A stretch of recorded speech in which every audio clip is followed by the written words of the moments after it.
Hey, wait, before we get into the episode, I want to share some exciting news with you. My new book comes out September 30th, and it's called Less Lost: Finding and Being Yourself in the Wilds of Ordinary Life. It's part memoir, part field guide to being yourself in a world that keeps asking you to be someone else. And in it, I share stories from yoga sessions, motorcycle rides, encounters in nature, and even a run-in with the Dalai Lama. And every chapter pairs a story with an embodied practice or tool you can actually use in your own life. Not to fix yourself or chase perfection, but to reclaim forgotten parts of who you are, stand in discomfort without disappearing, and belong to yourself without losing connection.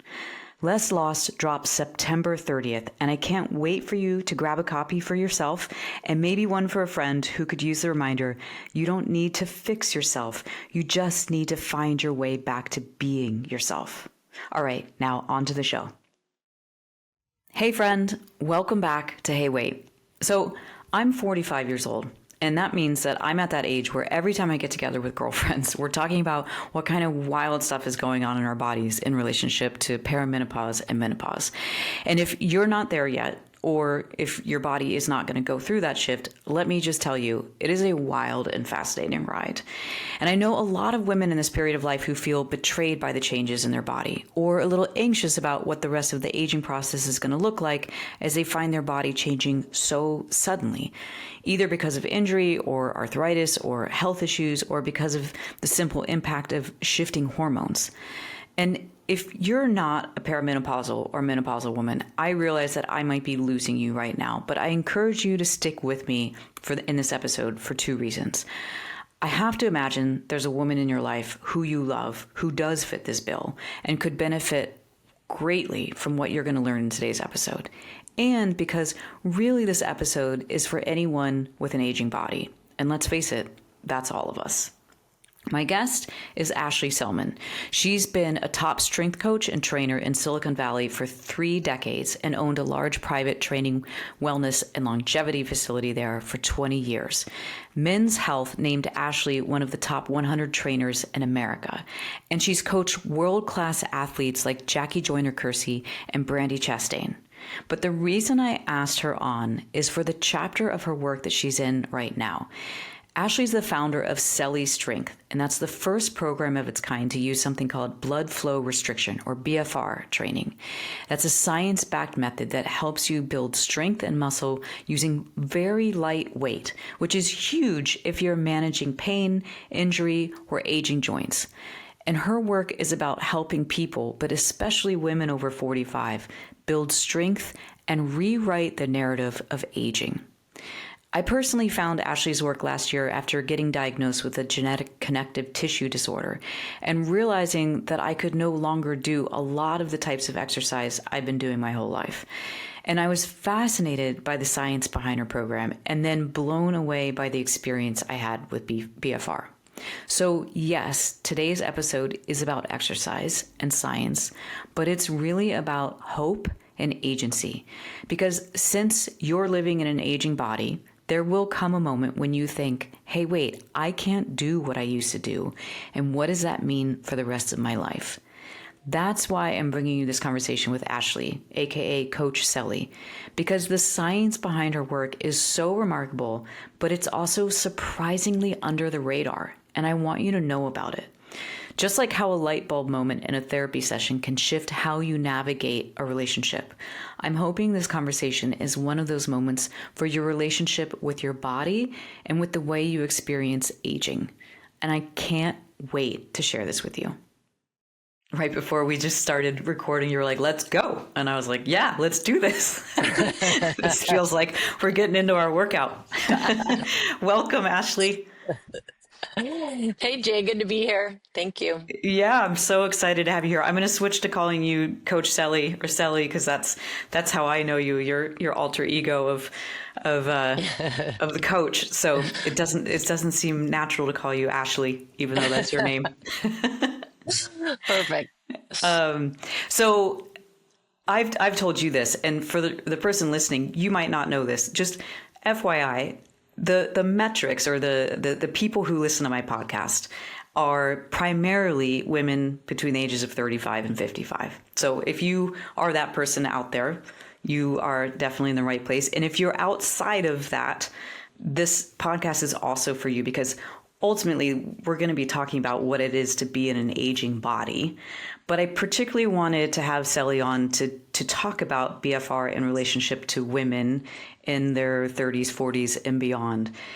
Before we get into that, though, before we get into BFR and all of that, I would love it if you shared a little bit more about your background, because I've been working out with you now for a year and I have like bits and pieces, but I would love to know more about how you got here.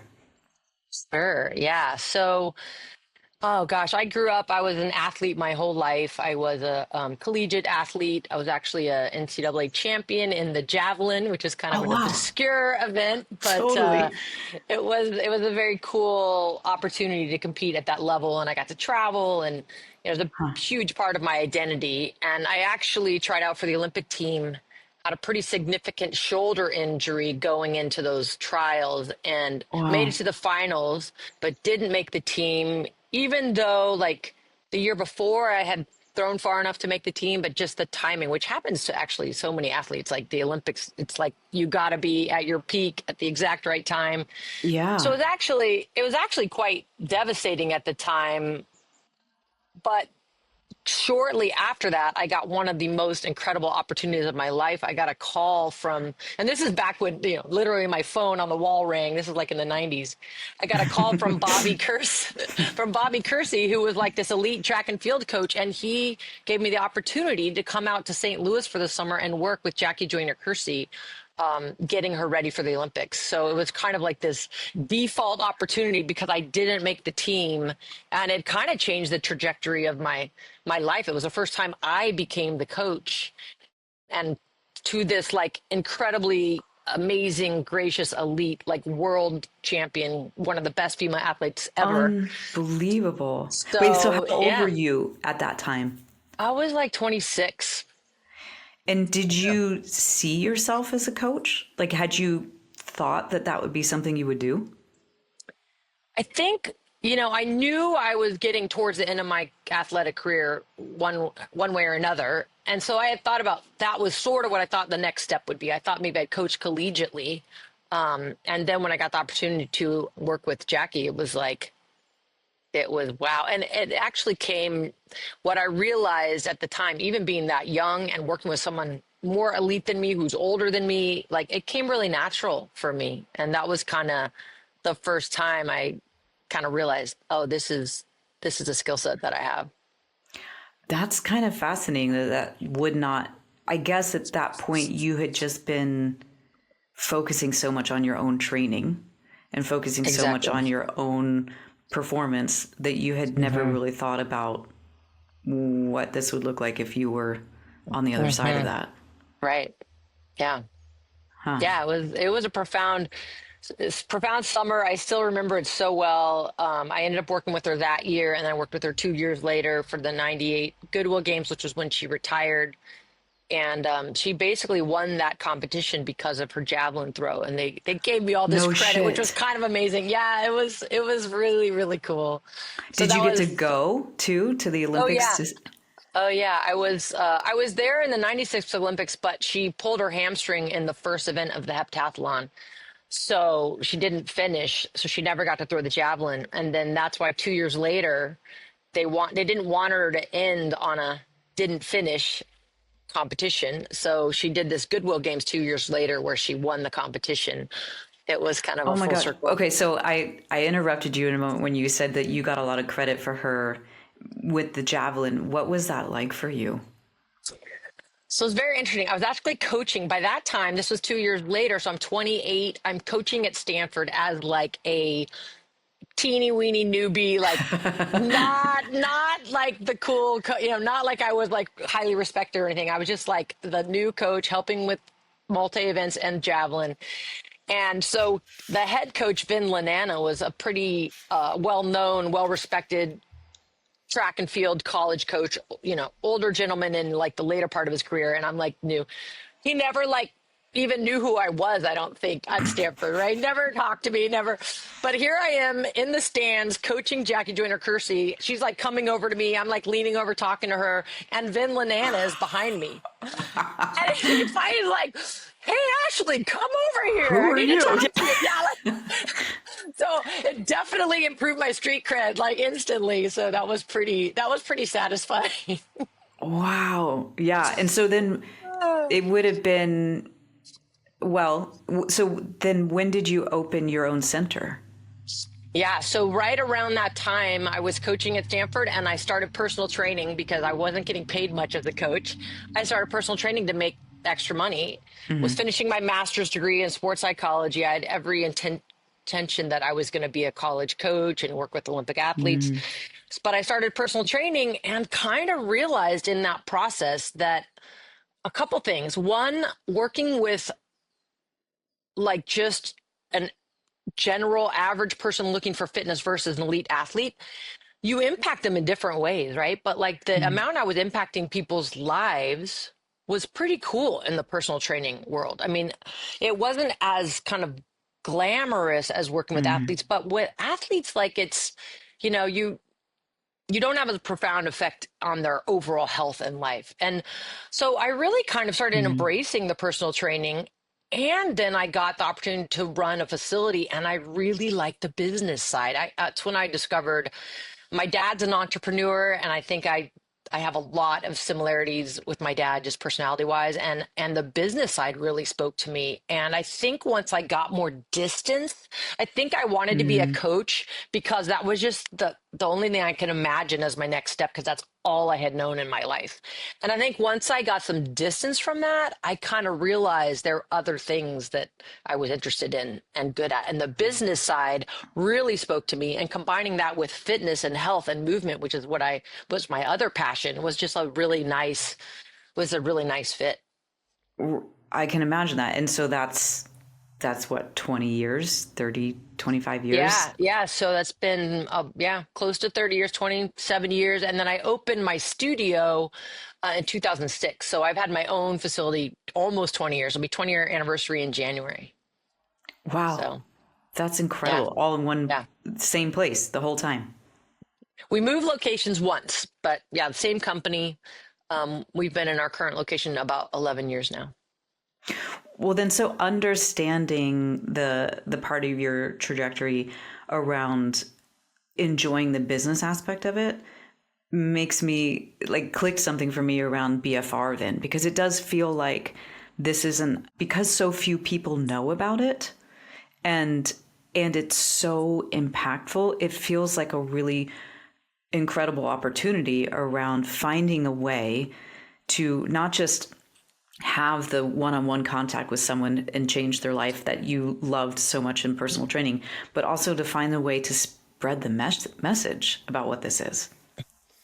I have never been so excited about an opportunity to reach more people and truly like have an impact, like a significant impact on more people. Yeah, it's kind of blows me away that this opportunity has sort of just come to me. I wasn't seeking it, but it's really feels like it sounds so cheesy, but kind of like my purpose or my, No, that it's doesn't sound cheesy at all. And I do know a little bit about, you've talked to me before about the not thinking you could ever be a person who built a brand, Mhm. who'd go out there, but your passion for this, the purpose behind it is what Mhm. makes it's not about Coach Selly. It's Mhm. about, yeah, what is it about to you? Like when you step back and see this is your Mm. purpose, how would you articulate that? Well, when I was in my 30s, well, we talked about my athletic background and my kind of physical background, but I struggled with some pretty serious injuries, which I don't know if you want me to go into that now, but Sure. Yeah.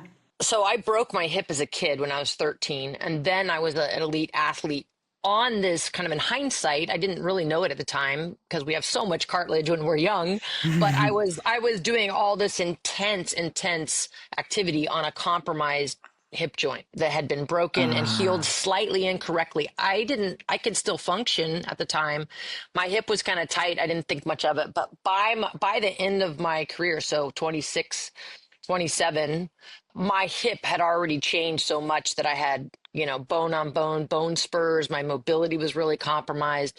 So very quickly after I was this elite athlete, within a whoa. couple years, I think because I stopped that extreme motion, it sort of like quickly went Mm, downhill. And by my 30s, I mean, I certainly couldn't run, not at all. And even like long walks or hiking, um, I was I was super limited. And when I basically had bone spurs, so it was something that couldn't be fixed. Like mm. besides having a major, hip replacement surgery, which I couldn't even imagine in my 30s. So 30s. I Yeah. dealt with it my 30s with pain, a limp. As a trainer, training people, I'm coming from an elite athlete, and I can't do half the stuff I'm having people do. It was very hard emotionally, and so I had a hip replacement in my 40s, which helps the pain, but it really took away my strength. So in Mm, my 30s, I had a lot of pain and a limited mobility, but I still had a foundation of strength. hmm. I had a hip replacement. My movement got better. My pain went away, but I had this really unstable hip. So as I was continuing to try my best to stay healthy and stay strong, as like one of my top personal values is health. And here I am Sure. like struggling with it like on a pretty significant level in my 30s and 40s. In my 40s, I went into menopause at 43. I had a hip replacement at 43. I started losing muscle mass. I couldn't gain strength. Anytime I tried, the rest of my body would hurt, my back, my knees. So I felt really stuck in this dilemma of I either baby my body because it sort of needs that, but I'm getting weaker, my fitness is decreasing, or I try to push through and I'm in pain. I can tell it's not good for me. I'm compromised. So I had not a lot of confidence in my long term health. I lost a lot of hope for my future. I was scared Yeah. to the core because of this. This was a big value of mine. And I And came up identity. It's your and identity. it's like how you know yourself, it's it's your work identity. It's I can only imagine you like start seeing all the possibilities, all the doors closing. Right. Correct. Yeah. It was a dark time. And even after my hip replacement was maybe the darkest because I had always held out hope that the hip replacement would be this saving Right. grace. And it worked in some ways, but the weakness and the lack of stability, and I still couldn't walk very far. Like I couldn't walk very far. This elite athlete in my early 40s, like, Yeah. so fast forward a few years and I found blood flow restriction, BFR, which my dad actually introduced me to because he had a shoulder replacement and his doctor and physical therapist told him about it. It's a very respected technique in physical therapy, even though most people still haven't heard of it. Um, so I started using it and I eventually decided to learn more about it. I was just using it for my upper body, but I went to this conference that literally I had like this mind explosion of like, whoa, this is a whole paradigm shift of what this might be able to do for me and for others. And I immediately started using it on my lower body when I got back from that. And within a month, I had a drastic improvement in my right leg, something I had been working on in every way, shape, or form that I knew how to do that was not making any progress. And I found this new technique, and all of a sudden, I was walking better. My pain was gone. My strength was so much better. Even my leg itself filled out again. Like I had atrophy for 10 years. And And that in a kind of, month your atrophy started changing? oh, yeah, in a month it started changing. And Whoa. it was profound, both physically, how quickly I felt a change, especially considering that I was already trying everything I knew how to do. I was in physical therapy. I was getting help. I was doing, so it wasn't like I'd just been sitting on the couch and all of Sure. a sudden I found this thing, Hoping for something to change. Yeah. Yeah. So it was profound physically, but it was equally, or maybe even more profound mentally and emotionally. Say more about that. What did it give you mentally and emotionally?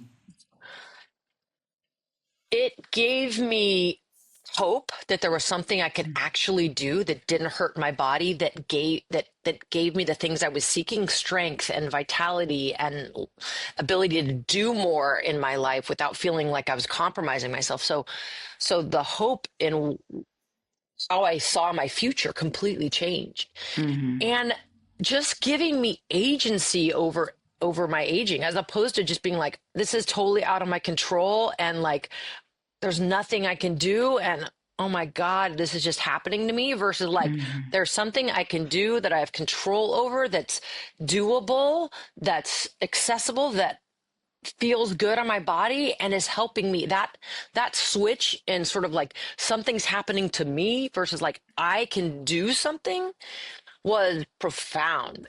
And Oh, it gave my spark back. It like yeah, it just really changed my whole confidence and everything. well, something happening to you is one definition of trauma, right? Like where there's something happening to you that you don't have control over. It's challenging. It's painful. It's emotional, and then shift into agency. I think you know. When I thought of having you on, I wanted to have you on so badly because this is such a fascinating topic that I feel like doesn't, like you said, PTs know about it, elite athletes know about it, but not a lot of regular people know about it. But I was very concerned with it not wanting to come across as like an infomercial because it does have this weird, like when you talk about it, there's this too good to be true. I'm selling you something, like we've talked about it before, where it's like anytime I Yeah. tell my friends what I'm doing, I'm like, I'm not trying to like sell you into a cult. Oh. But the reason I did decide I wanted to have you on here is because an example of a hey wait moment, right? This is an example of hey wait, I can't do what I used to be able to do. This is impacting my entire being, my entire way of showing up, and that then something came into your life that was a game changer. And I experienced it the same way.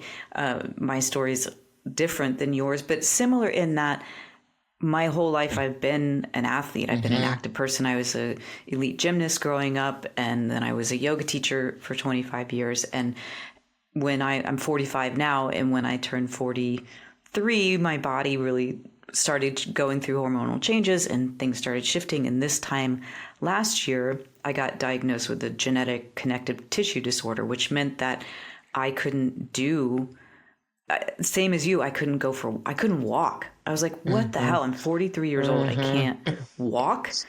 And I couldn't do any of the exercises that I used to be able to do. And I really felt like, oh shit, what does this mean? There was a part of me that was like resigned. Like, okay, well, I had a good run. I love reading.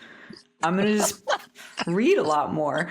Then there was another part of me that was just in total denial. I was like, I'm never going to age. My body's going to be fine. And when our mutual friend, Mitzi, hello, Mitzi, told me about your program, I was like, it helped me to not be in either of those two places where I was just like, okay, well, whatever. I'll never be able to do these things again. And also come out of the denial of reality that something's going to have to shift. And this helped me integrate into accepting where I am now and also seeing there's a completely different kind of possibility if I learn how to be in my body differently. So that's a big, long story Yeah. to kind of share how I got into this. And so why don't you, for the person listening who has no idea what the hell we're talking about, what is blood flow restriction training? How would you describe BFR? Yeah, so the name is terrible. People think It is, isn't it? immediately go like, that sounds horrible. But it has been around. It was discovered in Japan in the 60s, so it's not new. It's been around for decades. It didn't really come to the US until like the 90s and early 2000s. And what has made it more accessible now is is the cuffs that you use. So you actually wear I've got cuffs. them. Yeah, yeah. Go So if ahead and you're show them. watching on YouTube, this is what the arm cuff looks like. Yeah, so it's a very approachable cuff. It's soft material. Yeah. You strap it on your upper arms and upper legs. Those cuffs had to, when it was first developed, they didn't really know what to use. They were using small, like almost like rubber band kind of things, or then they were using wide things, almost like a blood pressure cuff. And the what would make BFR risky, the only way it's risky is if you stop your arterial flow. And so in the past, they were trying to figure that out. Now, all the bands that are reputable on the market, I wouldn't recommend the $20 bands on Amazon, but the reputable ones all have some built-in mechanism that makes it safe where there's no way you stop the arterial flow. And then it's actually, people have heard of compression before, and compression training or compression boots or Vasper. A lot of people have heard of Vasper. It's a compression technique where they do high intensity intervals. It's not, compression is not that scary of a word. It's basically the same thing. You're putting some compression on your vascular system. It slows down the oxygen flow to your muscles.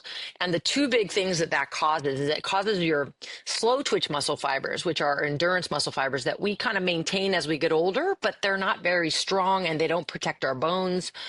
Those muscle fibers use oxygen. So when the oxygen depletes, we have to use our fast twitch muscle fibers, which are our strong, explosive, powerful muscles that protect our bones, that keep us strong, but are almost impossible to access as we age, and especially if you have injuries. So for you, for me, like I wasn't able to get those muscles on my own. That's why it's such a huge change so quickly, is I was able to tap into these old type 2 muscle fibers that I had a lot of when I was younger, but that I wasn't able to get to because of my injury. And sorry, let me interrupt for a moment there. Why Yeah. are type 2 muscle fibers so important? They're important because their name. So slow twitch is slow. That they move slowly. Think of a marathoner has a lot of slow twitch muscles. So they're good for endurance. Fast twitch, first of all, the muscle themselves are more are thicker or round, more full. Think of a sprinter body, right? As we age, we want that. I always hear women say, like, I don't want to bulk up. But when you're past menopause, like bulking up is not really a concern. It's like you want as much of that muscle as you can get to protect your bones. If you do fall, you'll actually have more cushion around your bones. Plus, fast twitch, it protects you from falling because you can have quicker reaction. It's literally, you can move faster when you have fast twitch muscles. So they are really super important as we age. But most people, like with sarcopenia or as people age, that's what they lose is all the fast twitch muscle, and they're left with just slow twitch. And, when you take it out really far, and my mom is going through this right now. She just visited me last week and she is so frail and it makes me so sad. Getting off the couch is hard. She shuffles. She's bent. Oh, like it's, Yeah. I wish, her and I are, she's not the motivated one to do all the exercise like I am, but like, I wish. This is what makes me so excited about this technique. I honestly feel like we have the opportunity to change how people age, literally. Yeah. And, I wish my mom had the opportunity, but Yeah. I feel like it is that significant. And that's what makes me so excited and passionate to share it. Because it's not oh, it will help you just a little. It's not a small thing. It's significant. So anyway, I'm getting off track, but No, that moves me though. I feel the same way. I've kind of recently been going down the rabbit hole on all the research on how to age better or differently, because not just because of the pain and the condition that I was having, but also I think I just got to an age where I started to learn things like, if you lose grip strength, you're not going to be able to carry your groceries when you're older. Like this, all of this stuff comes when I learned that to think about this in the sense of the muscles that you have in your body come down to how sovereign you will be in your life as you age. That hit me hard. And particularly knowing how much I lost in such a short period of time Mm-hmm. in my early 40s, it started to really become real to me. Like, oh Mm-hmm. shit, if this is me in my early 40s, what is this going to look like when I'm in my Mm-hmm. 70s? Mm-hmm. And that it really does come down to not just pain and health and all that, but like, how much can you do? Can you get in and out Mm-hmm. of a chair? Can you get up and off the ground if you fall over or have to sit on the Mm-hmm. ground for some reason? Like, those are Yeah. not things you think about until until you're Yeah. grunting to get off the couch every Yeah. Yeah. like I was a few years ago. I was like, why am I Yeah. groaning so much? Yeah, exactly. No, I know. And people don't, I mean, I do think at a certain age, and for women in particular, when they go through, menopause and there's this big shift, I think that's when it sort of starts to feel more real. Yeah. Like at some point that feels so far away, but then it's like you said, like, oh wait, if this is me now, like where is this trajectory going? And I do want to say, so going back to what BFR is, so that's one of the benefits. But the other big benefit, the slowing down of the blood flow and the oxygen, most people have heard of lactic acid, which is kind of a slang term for blood lactate, but it's lactic is produced by our type 2 muscle fibers, not our type 1, but when our type 2 muscle fibers work, they put off a lactic acid as its like byproduct. Normally, our blood flow will whisk the lactic acid away. We won't even know it's there Mm. unless we're working at this super high level. If anyone's like worked out really hard, you'll feel it at the end, like this just burn or fatigue. But it's very hard to get to that point. The bands slow down the blood flow, so the blood lactate builds up. It's not getting whisked away. So you can work out with super light weights. And we didn't say this before, but like literally, I still use 5 pounds and I'm stronger than I've ever been because this lactate accumulates. And the more repetitions you do with light weights, the higher it accumulates. And that level, people couldn't even Google this. High lactate when you work out sends a signal to your pituitary gland in your brain to produce human growth hormone and Bingo.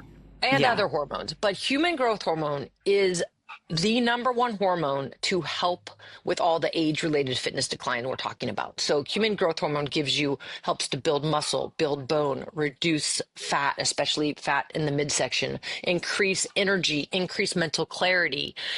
And when women go through menopause and they talk so much about estrogen declining, but most people don't know this. Women have more human growth hormone than men when they're pre-menopause because it's linked to estrogen. So Oh. when estrogen takes a dive, so does human growth hormone. And that's why women have a more sudden loss of fitness than men do.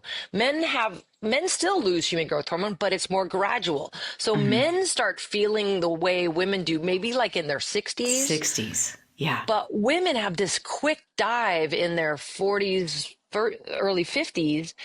And a lot of the symptoms that are called menopause symptoms, oh, I'm gaining fat, I'm losing muscle, I'm worried about my bone density, gosh, all of a sudden I have brain fog. A lot of that is actually your human growth hormone. And nobody talks about this. And I know this partly because I have a woman in my program that had breast cancer and is on estrogen suppressants. She cannot take HRT. As a matter of fact, she was thrown into menopause. She has no estrogen in her body. And she added BFR and she lost 22 pounds. Her muscle mass came back. Her brain fog went away. Her energy came back. It was this human growth hormone. So I feel like it is this underappreciated. I mean, people talk, you can synthetically inject human growth Sh- hormone and it makes sure. you feel way better, but there's risks to that. It's super expensive. It's synthetic. It's not as safe. Hmm. But if you can do that, if you can get that response naturally in your body, it it is That's significant. That's wild. I didn't know Yeah. that about, Yeah. because I think this is the sort of stuff that unless you've studied exercise science or you're super geeky about this stuff, you don't know that. Right. And most people, though, again, people when they're aging, women in particular, get to a point where you need to have some agency over your experience. And if you don't know about human growth hormone Hmm. and you're thinking this is all, hormonal estrogen based, it again, this comes back to agency and what you have. Hmm. There's a lot. listening to you talk, it feels like there's just a lot more we have control over once we understand this different, this entire, it's like there's a whole wing of the house that we didn't know existed. Like, oh, now there's all this other stuff to explore. And the other piece about this, and I'm sure you're going to get there, but if you're listening, the other piece about this is that these workouts are short. This isn't like 2-hour long workouts. Do you say more about that, Sally? Yeah, I mean, actually, you don't really want to work out more than about 20 minutes with the band. We in our program we do 25 minutes because that includes like a 5-minute warm up, and then we do 20 minutes of work. And the reason for that, and people think like, how can that really be worth an hour workout? Is because your brain doesn't care how long you worked out. What your brain is responding to is the metabolic signals being sent. And with the wearing the cuffs, you get to that fatigue so much faster. So you have this super shortened window of getting that fatigue and building that lactate that would normally take, much longer, and you'd need to work at a much higher intensity and push your body to a much, where that's where injuries happen. Or if you do have injuries, it becomes limiting. So these light, short workouts become possible to create this impact because what it's happening metabolically with basically the lactate and the type 2 muscle fibers and the reduction in oxygen. It's very safe. We talk about reducing oxygen in your muscles, but the response is better blood flow and more oxygen. So you're restricting for, again, like only a 20-minute period of time. But when you take the bands off, your body has produced nitric oxide, which is a vasodilator, meaning your blood vessels will expand and actually allow for greater blood flow. So you get blood flow to areas that are harder to get to, like tendons, and you actually will develop and build more capillaries. Your mitochondria get more efficient because they're working with less oxygen, similar to someone like training at altitude. Like the mitochondria get more efficient because they have less oxygen to work with. And mitochondria are the energy cells of our body. That's why I think you said, Jay, after right away you felt like you started having more energy. After the first workout, that's going to be like the nitric oxide and the blood flow. But over time, that's your mitochondria getting more efficient. It was one of those things where I did the first 20-minute. So I entered into a cohort that was a 6-month study for women in perimenopause and menopause. And I'm going to ask you about the white pages that came out of that in a moment. But so I did this study. I was part of this cohort. I did the first workout. It was 20 minutes long. I think I used a 5-pound weight. And afterward, I was like a dork walking around the house, like, I could pick up a car right now. Like, I'm so strong. And I'm going to, I just wanted to move. And that day I noticed, I did the workout in the morning. That day I didn't tank in the afternoon. Like usually in the afternoon, I'm like, oh, I need a nap, or I start getting snacky because I'm just like, I need energy. And I didn't get it. And I remember there was a woman in the cohort as well who had been an athlete her whole life. And she had an autoimmune disorder and was basically in a place in her life where she had zero energy, wasn't really working out. And I think she even didn't use weights that first day. She just put the bands on and moved her arms. And she shared how that afternoon she went for a walk. And it made me want to cry because I was like, oh my God, this woman is like, she had been saying how she'd been struggling for years and years. She used to be this elite athlete. Now she couldn't even go on a walk because she had no energy. And she was so hopeful because she was like, I just wanted to go for a walk in the afternoon and I didn't even know I could do that anymore. So yeah, this is why it starts to sound like an infomercial, because it's like, it's so wild to experience that profound of a shift. And you talking about your brain doesn't care if you've worked out for an hour or 2 hours. It cares what the signals, the physiological signals it's getting from your body are.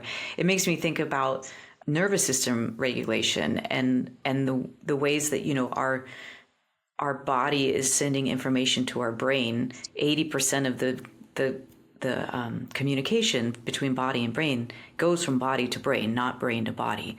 So there are all these ways that we can trick our brain into thinking things. And when you were saying, BFR tricks your brain into thinking you're working harder, it reminded me of how like in nervous system regulation, if I squeeze my own shoulders, opposite hands, like I'm hugging myself, my brain doesn't know if I'm hugging myself or if someone else is hugging me. It's still giving my brain the message like you're getting met, you're getting squeezed on. And so I think that's the other part about there's the experience of BFR, but then there's also, I just kind of geek out on like this. It's wild how this works. It's so wild. cool. It's wild. Yeah. No, I know. I know what you mean by the infomercial thing. Like it does sound sort of like how can it impact all these things, but essentially it is giving your body a super high intensity workout in a way that you can do no matter what age you are. And all the things we're talking about, you'd get those benefits if you could do high intensity workouts just consistently. But the big thing that changes, and the reason why I mostly focus on, like, there's Olympic athletes that use this, so athletes are benefiting, but I mostly talk to women and particularly midlife who've gone through hormonal changes. Because if you think about, there's so much talk right now that women need heavy lifting as they age to hang on to their muscle. And without BFR, the reason why they're saying that is because heavy lifting is the most likely thing to cause that metabolic response. When we're younger, we get a nice metabolic response from heavy lifting because we have healthy hormones. As we lose our hormones, we get less of a metabolic response from heavy lifting. So we have to work even harder. We still get kind of a mediocre response, but we're compromising our body. BFR is like the flip of that. You go light, but yet you're actually getting a bigger metabolic response. Metabolic meaning hormonal. Let's just say hormonal response from your body with this light load. And there's been a study done recently that shows BFR will give you a significantly bigger hormonal response from light exercise than heavy lifting does. And so it's like, as you reach that midlife and heavy lifting is no longer giving you the results that you used to. I have so many women that are like, I do the same thing I used to do, but I'm not getting the results because you're not getting as big of hormonal response anymore. So BFR kind of gives you this extra, like,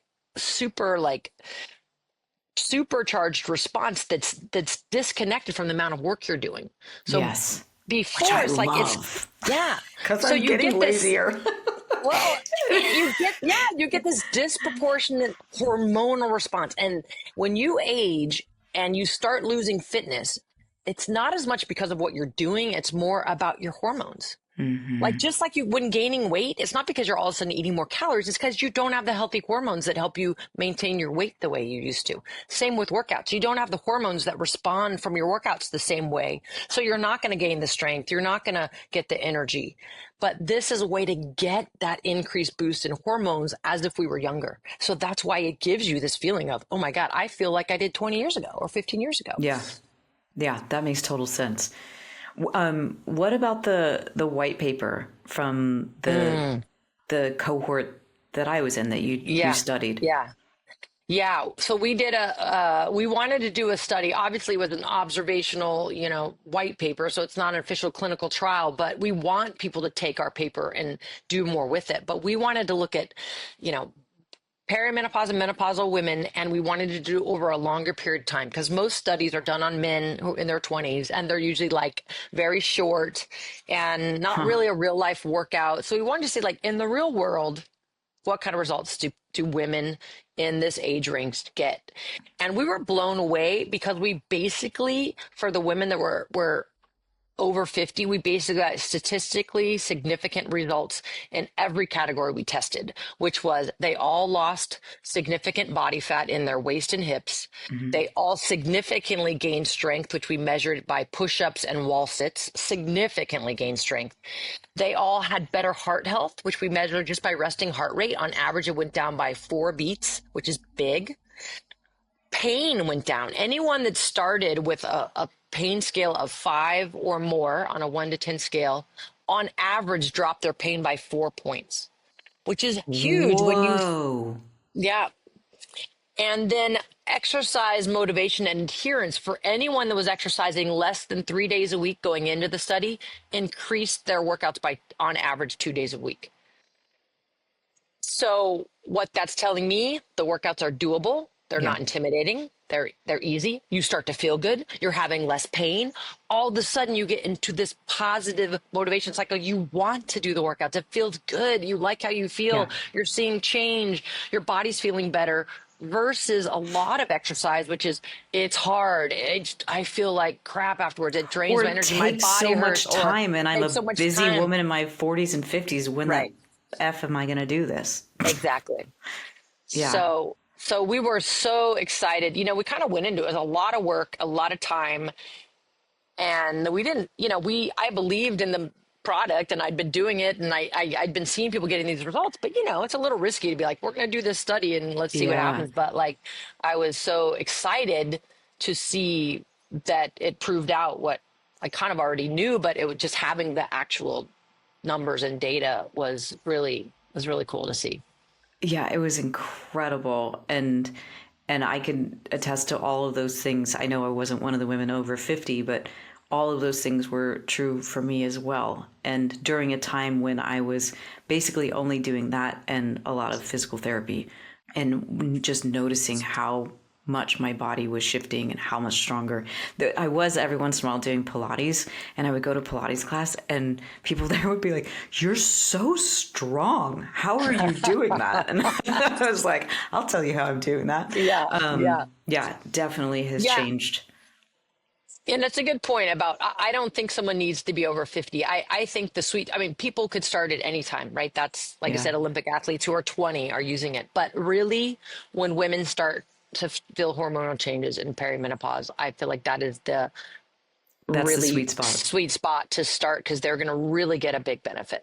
Well, and like I've heard you say before, until you can't lift heavy, most people just Right, want to lift heavy. Like if you're right, a dude in your 30s or you're a really fit woman who hasn't reached hormonal changes or doesn't have an injury, it doesn't, it's not that it won't benefit them. It's just that the thing hasn't clicked in their yeah, brain to go, I can't do that, so what's my other option? right, right. There has to be, especially at this point, with it being still kind of this like niche, the obscure thing that's not mainstream yet, there has to be a pain point that's big Yeah. enough that someone's like, I need something different. And that pain point is usually either an injury or quick body changes when you go through hormonal changes that you're like, this, I got to do something. Yeah. So, Yeah. Well, so you've talked about BFR. How does someone learn about your program and what you offer? yeah. So my website is Selly Strength, SELI, strength.com. And there's a lot of information on there. There's some other webinars, although we've gone over quite a bit of the science here today. But, and I think what I started doing just about a little over a month ago is I started offering a free 30-day trial that we've talked about doing with your community. And the reason why I've decided to do that, even though it's actually expensive on my end to do, I have the inventory, I have to pay for it. But I want people to try it because, like you said, it sounds like an infomercial. So maybe someone's like, I don't know, I don't know. Try it. In 30 days, you will know if it's a technique that you like, that's working for your body. If you like the program is all virtual. You do the workouts. Generally, people do them at home, or you can do them even traveling because all Mm-hmm. you need is very light dumbbells. And we also send you exercise tubing, and that's all the equipment you need along with the bands. And we're confident enough that if people actually try it and do the 30-day program, which is pretty simple, the workouts are 10 to 20 minutes. So they're really short, that we know people will like it and want to continue. And then we know there'll be some people who never end up trying it, or for whatever reason, they don't like the feeling, but like that's the minority. And so Yeah. I'm willing to like put this out there to really broaden the amount of people who can check it out and see for themselves if it's a fit. Yeah. And so I would just reiterate, if you've had hormonal changes, your body is changing, if you have injury, if you've just had a surgery, like you recently had a surgery on your neck and you were like back doing this the next week because it's completely safe to do that. And so, Yeah. and if this isn't you, this is someone I mean, this is why I did this interview with you, Sally. Is I want people to know this is just an incredible piece of science that is, I think, like you said, can help people change their mindset around what they think about when it comes to aging. Hmm. So you did mention that you and I kind of got excited about the idea of offering something for the listeners of Hey Wait if you're interested, because like Sally said, you can just go and get a free trial and jump in and do this. But if you want to, so this podcast is coming out on September 18th.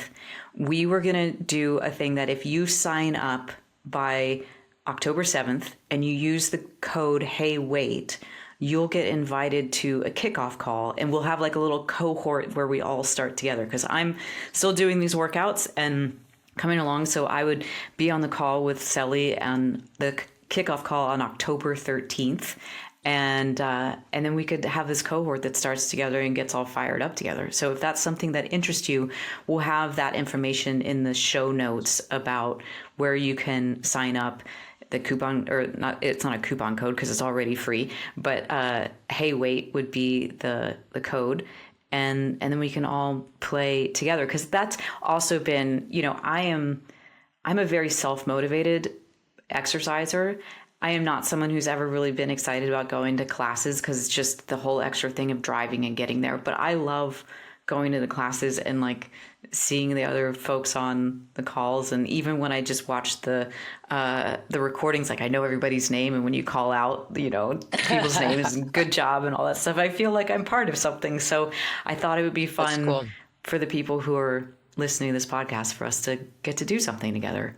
Yeah, I've definitely found, this is why I'm excited to do this with you. I've definitely found when people have a common connection, when they come into the program, it really helps. Just that community, that kind of accountability, having buddies they're doing it with. When I first started it, I did it with some of my best friends in San Francisco, and we just started it ourselves. And it was so fun to be like, how are you feeling? What are you doing? And Yeah. so I do think starting it in a like-minded group like this is a really great way to do it and have people feel, excited and supported and have Supported. fun with Yeah. it. Yeah. Yeah, absolutely. So I have two questions left for you. One and is if someone is listening to this and they're like, this sounds cool, but BFR, I'm just not, they're still doubtful or not into it.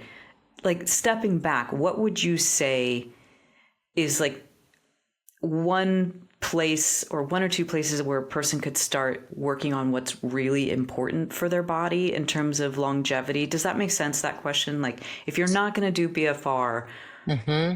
what are the important things to know about, or what is an important exercise to do? And I'll say like the three things that are important for longevity is one is just moving around in your day, not sitting so much. So that's where steps are Mm, important, right? Like sitting is the new smoking. And what that means is if you sit for long periods of time, your blood flow slows down, you're not getting oxygen where you need, and it causes long-term issues. It doesn't have to be a lot of time. Literally, it could be like 2 minutes an hour. Just get up, do 5 squats, walk around, just get your blood flow moving. So that's where steps are kind of a fun way to track. A lot of people mix up steps with their exercise though. And not that walking isn't good for you, mm, but if that's the entirety of your exercise program, that's not going to help you in your longevity, because we need to build muscle and we need to work on cardiovascular health. And walking alone, unless you're very deconditioned, is not going to really challenge your cardiovascular system to mm, the amount we need to. So the other thing is, doing some kind of cardio. It doesn't need to be a lot. But maybe a couple days a week in addition to your steps. And then the real key for women is there needs to be some kind of strength program in yeah, there. And so if it's not BFR, you know, there's lots of online stuff you can do. It's just, do you feel safe enough to go heavy on your own? Can you get a yeah. trainer? If you have a background, like you said, if you have a background in heavy lifting and you're doing it without issue, keep doing that until you Hmm. feel like you maybe need something else. Lighter weights, and like a lot of people are doing Pilates, which is great. All those things are great, but they're not going to increase your muscle mass and they're not going to Yeah. increase your bone density. They will help protect your joints. They will help get core stability. All those things are important. But the challenge for women is how do you maintain and build muscle mass as you age in a way that's safe? So finding that for you, whether it's getting a trainer, I own a gym. We still have clients that come in. It's not like, I only do BFR. I Yeah. also coach people, but every one of my clients now also uses BFR as part of their program because it's just Effective. so effective. Yeah. Yeah. Yeah. Yeah.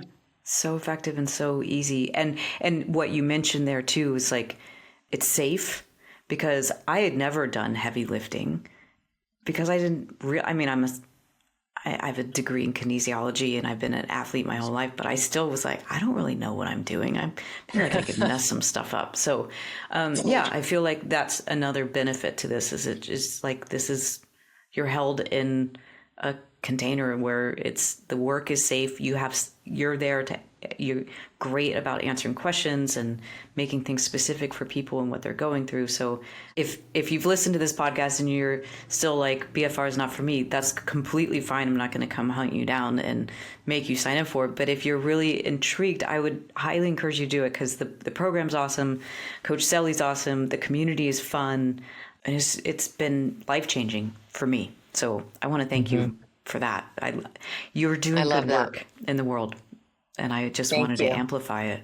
Yeah. Thank you. I appreciate that. Yeah. I mean, going back to that's why like I have this weird feeling of like this is such a big like it feels like my purpose, which is so like I said, kind of feels weird to say, but it that's the belief I have in how much it can impact people. So I'm so glad that you had the experience you had. And I know we've talked about that a little bit before, but that's like why I'm Yeah. doing this. And so it means a lot.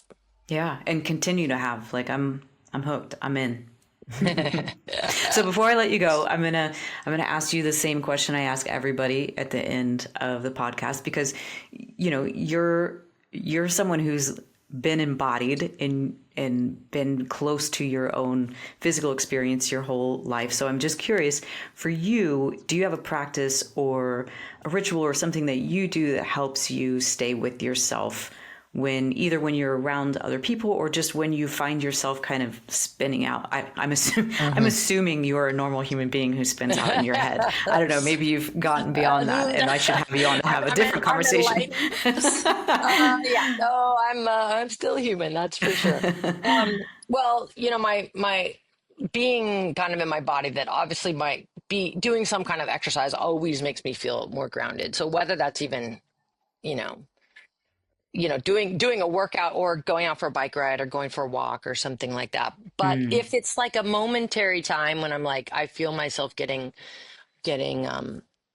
in my head or spun up is really I just connect to my breath. Now, if I remember, I'm not perfect at this, right? sure, But right. I That's the can trick. tell, yeah, I can tell if I go into my breathing and really focus on nasal breathing and slowing down, I can instantly feel that like calm kind of come in. Mm, And I've actually even started doing that at the end of all my workouts to go from because when you're working out, you sort of mm, get in that more sympathetic space, right? So like try to end with coming that's back true. to that calm. So that's really helped me solidify that in my own life is realizing, oh yeah, I can really feel that change kind of, I guess, from the nervous system. Yeah, yeah, for sure. And I also think that's cool as you say that, like in the different workouts, you talk about what the nervous system is doing, and we do different movements that are directed at kind of right at the nervous system, not just the muscles. And so I also think that's cool. And it's one of the things I appreciate about you as a coach is that it shows here, and I think the listener could hear it, like you really are present. You're really in your body and you're able to speak from your experience while in it and help bring other people into it. So I can see where whatever the thing that you're practicing works because I see it when you're teaching, when you're Mm, coaching. mm, You're there mm, with us as opposed to kind of being separate from your own body or separate from you're in mm, your body but separate from us, that sort of thing. So yeah, mm. thanks for Thank that. you. Thank Yeah. you.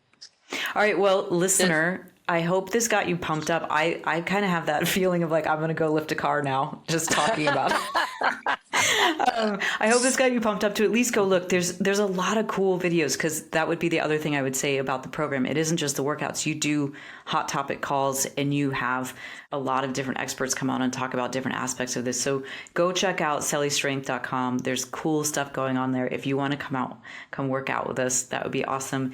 And if not, I hope this conversation started you thinking about your own body and aging process differently, so that you can be an advocate for yourself when you're talking with your doctor, when you're talking with your trainer, if you're already working with the trainer. Like, this is about giving you tools to say, hey, wait, I can do something differently that might feel better. So thank you again, I love it. Coach Selly. And thanks for having me. So fun. You're so welcome. And out there, I want to just say, remember, your insides matter. And the right people can and will meet you there. So stay with yourself and stay with me, because I'll be back next week. And I'm excited to have you back. Bye.